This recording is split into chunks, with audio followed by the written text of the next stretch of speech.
একটু হেঁটে দেখাও তো মা। হ্যাঁ হ্যাঁ, বুঝতে পেরেছি আপনার চোখে সমস্যা আছে, কারণ এই মাত্র তো আমি হেঁটেই এলাম, হামাগুড়ি দিয়ে নিশ্চয়ই নয়। চুলটা খুলে দেখাও তো মা। আসুন আসুন, আপনি আসুন, আপনার চুলটা একটু খুলে দিই এই গরমের মধ্যে, তাহলে দেখবেন আপনার কেমন লাগে। আপনারও তো সবাই এখানে আছেন। মা, তাহলে আমাকে যে বিয়ে করবে যে এসছে সে কোথায়? ওই হুঁদোটা, ওই হাঁ করাটাকে আমি বিয়ে করবো?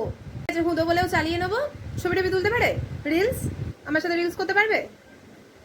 না, আমি ওসব কিছু করতে পারি না, আমি তো শাড়ি পরি না। ওমা বলো, তুমি শাড়ি পরি? আমি শাড়ি পরি না, আমি বাড়িতে শর্টস পরি, টপ পরি। আপনাদের বাড়িতে পরা যাবে এগুলো?